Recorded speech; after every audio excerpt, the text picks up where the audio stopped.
गांव नवलपुर अपने रहस्यमयी मंदिर और उस पर टंगी काली घंटी के लिए जाना जाता था।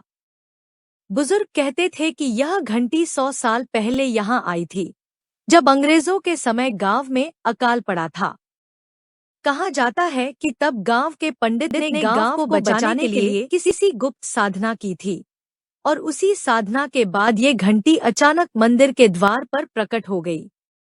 लोग मानते थे कि यह घंटी गांव की रक्षा करती है, लेकिन सिर्फ तब तक जब तक कोई इसे आधी रात को नहीं बजाता।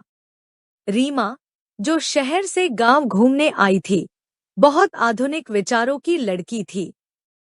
उसे अंधविश्वास पर विश्वास नहीं था।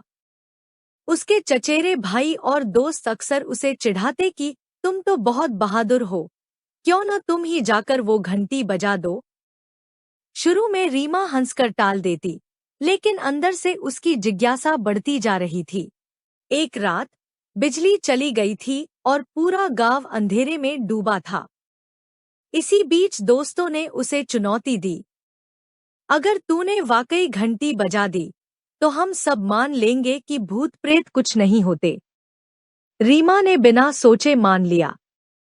आधी रात का समय, रात ठीक 12 बजे, रीमा अकेली मंदिर की सीढ़ियां चढ़ने लगी। हवा अचानक ठंडी हो गई थी, जैसे किसी ने पूरे वातावरण से गर्मी खींच ली हो। मंदिर के अंदर अजीब सन्नाटा था। रीमा ने बिना डरे घंटी पकड़ी और जोर से बजा दी। उस आवाज ने जैसे पूरे गांव को जगा दिया। रीमा के दोस्त बाहर खड़े थे, लेकिन अचानक उन्हें मंदिर का दरवाजा अपने आप बंद होता दिखा। वे चिल्लाए, रीमा बाहर आओ, लेकिन अंदर से कोई जवाब नहीं आया। मंदिर के अंदर रीमा को लगा कि बस हवा का खेल है, लेकिन अचानक उसे पीछे से किसी के पैर घिसटने की आवाज सुनाई दी। वो पलटी, कोई नहीं था, लेकिन जमीन पर गीले पैरों के निशान नजर आ रहे थे, जो मंदिर की मूर्ति के पीछे से बाहर निकल रहे थे। रीमा डरकर दरवाजे की तरफ भागी, पर दरवाजा अंदर से बंद था। और तभी उसे मंदिर की मूर्ति की आंखें लाल चमकती दिखीं। सुबह होने पर जब गांव वाले मंदिर पहुंचे तो दरवाजा अपने आप खुला मिला।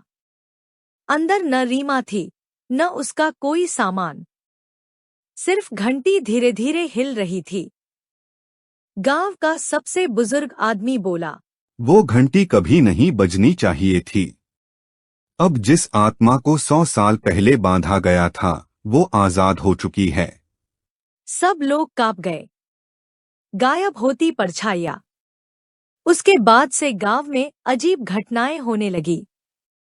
रात को लोगों के घर के बाहर घंटी की धीमी आवाज सुनाई देती। बच्चे सपनों में रीमा को देखते, जो कहती, मेरी जगह किसी को अंदर भेजो। और हर महीने अमावस्या की रात एक आदमी या औरत रहस्यमय तरीके से गायब हो जाता। गांव वाले समझ गए कि घंटी अब कुर्बानी मांग रही है। अंतिम रहस्य। एक रात रीमा का भाई साहिल सच्चाई जानने के लिए मंदिर में गया। उसने साहस कर घंटी को छुआ। अचानक घंटी अपने आप बज उठी और पूरे मंदिर में रीमा की चीख गूंजने लगी। साहिल ने देखा, मंदिर के पीछे एक गुप्त तहखाना था। अंदर उतरते ही उसे दीवारों पर कई नाम खून से लिखे मिले।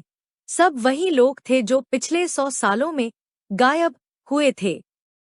आखिर में उसे रीमा दिखी, पर उसका चेहरा इंसान जैसा नहीं था।